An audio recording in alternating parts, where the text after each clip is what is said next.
नमस्कार दोस्तों, मैं आपका अंकित चौहान एक बार फिर स्वागत करता हूं अपने यूट्यूब चैनल ग्रामीण हेल्प अंकित चौहान में।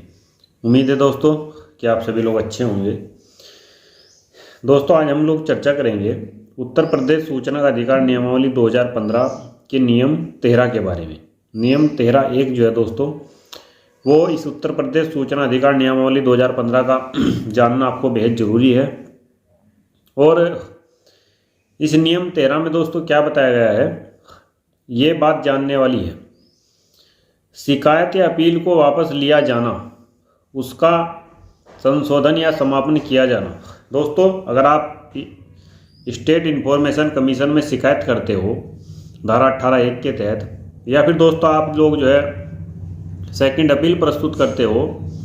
धारा 19(3) के तहत, तो शिकायत का वापस लिया जाना,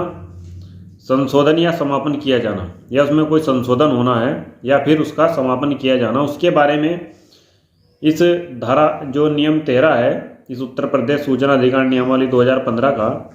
तो ये बातें दोस्तों इसके नियम 13(1) में डिफाइन की गई, यानी कि इसमें ये बातें बताई गई है। अब वो बातें दोस्तों क्या है वो हम लोग जानेंगे आज के इस वीडियो में। तो दोस्तों,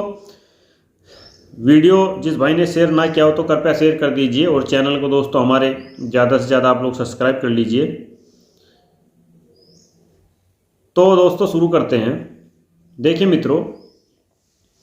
किसी शिकायत या अपील पर सुनवाई के दौरान आयोग यथास्थिति शिकायतकर्ता या अपीलार्थी द्वारा अनुरोध किए जाने पर शिकायत या अपील को वापस लिए जाने की अनुज्ञा दे सकता है। मान लीजिए दोस्तों,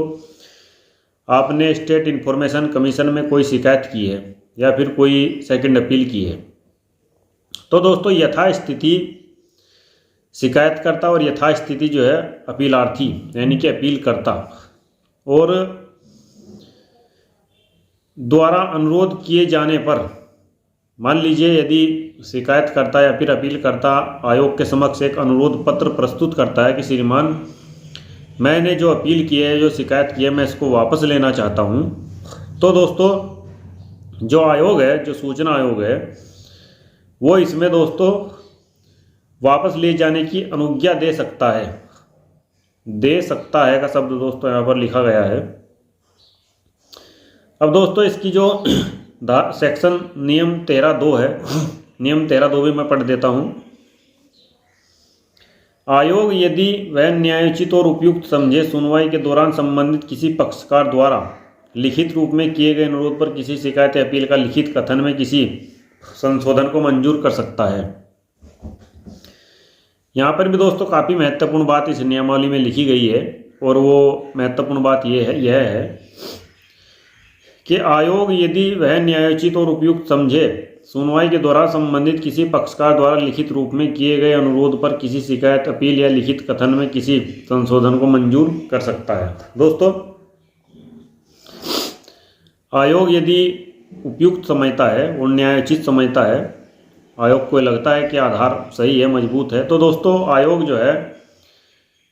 पक्षकारों को, संबंधित पक्षकारों को, किसी भी पक्षकार को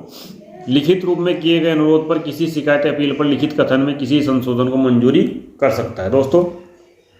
जो अपील और शिकायत है उसमें दोस्तों अगर संशोधन कुछ होना है तो उसके लिए जो आयोग के पास शक्ति है कि उसमें इस नियमावली के तहत, इस नियमावली उत्तर प्रदेश सूचना अधिकार 2015 के नियम 13(2) के तहत उसमें संशोधन की मंजूरी दे सकता है। अब दोस्तों जो नियम 13(3) है, नियम 13(3) को भी आप जान लीजिए। आयोग के समक्ष किसी शिकायत या अपील पर लंबित कार्रवाई या यथास्थिति शिकायतकर्ता या अपीलकर्ता की मृत्यु पर समाप्त हो जाएगी। दोस्तों आयोग के समक्ष मान लीजिए आपने कोई शिकायत प्रस्तुत की है स्टेट इन्फॉर्मेशन कमीशन में जन सूचना अधिकारी के विरुद्ध, और दोस्तों अचानक किसी की मृत्यु हो जाती है, क्योंकि देखिए दोस्तों ये एक जो है टाइम का कोई पता नहीं है कब किसके साथ क्या हादसा हो जाए, तो ऐसी परिस्थिति का भी दोस्तों ध्यान रखा गया है। यदि आयोग के समक्ष ऐसी कोई अपील या फिर कोई ऐसी शिकायत लंबित है यानी कि पेंडिंग है, तो दोस्तों स्वतः ही यानी कि अपने आप ही समाप्त हो जाएगी, मतलब अपने आप ही खत्म हो जाएगी, जो है शिकायतकर्ता या फिर अपीलार्थी की मृत्यु होने के पश्चात तुरंत ही वह जो है खत्म मानी जाएगी कि जिस तारीख को उनकी मृत्यु हो गई थी, उस तारीख से जो है वो दी एंड यानी कि ख़त्म। तो दोस्तों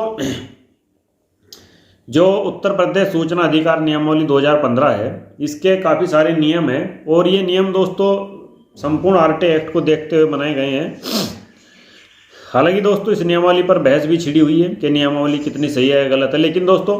अब हमें इस बहस में नहीं जाना है। चूंकि नियमावली जो है ये उत्तर प्रदेश में प्रचलन में है और चल रही है, तो इसके जो नियम तर्क है जो उसमें बताए गए नियम बनाए गए, इन नियमों का हवाला भी दोस्तों आप जो है स्टेट इन्फॉर्मेशन कमीशन लखनऊ के समक्ष दे सकते हैं यदि आपकी कोई शिकायत या फिर कोई आपका जो है केस वहाँ पर पेंडिंग है या फिर कोई आपकी अपील वहाँ पर पेंडिंग है। तो मित्रों आज के लिए इतना ही, कल फिर चर्चा होगी किसी दूसरे विषय पर और किसी नेक्स्ट वीडियो में मैं आपसे फिर मिलता हूँ। दोस्तों मैं हूँ अंकित चौहान, यूट्यूब चैनल ग्रामीण हेल्प अंकित चौहान से। एक सिटीजन होने के नाते दोस्तों मैं अपनी इसको ड्यूटी समझता हूँ और इस आरटीआई एक्ट के प्रति दोस्तों और इस उत्तर प्रदेश सूचना अधिकार नियमावली 2015 के प्रति मैं लोगों को जागरूक कर रहा हूँ इस यूट्यूब चैनल के माध्यम से और बता रहा हूँ कि आरटीआई अधिनियम जो है आप लोगों के लिए है, आप ही का कानून है, तो आप लोगों को जो है इसका सदुपयोग करना चाहिए और ज़्यादा से ज़्यादा जो है इसका प्रचार प्रसार भी करना चाहिए और इसका उपयोग भी जो है समाज हित में, न्याय हित में करना चाहिए। तो दोस्तों फिर मिलते हैं, तब तक के लिए सादर नमस्कार मित्रों।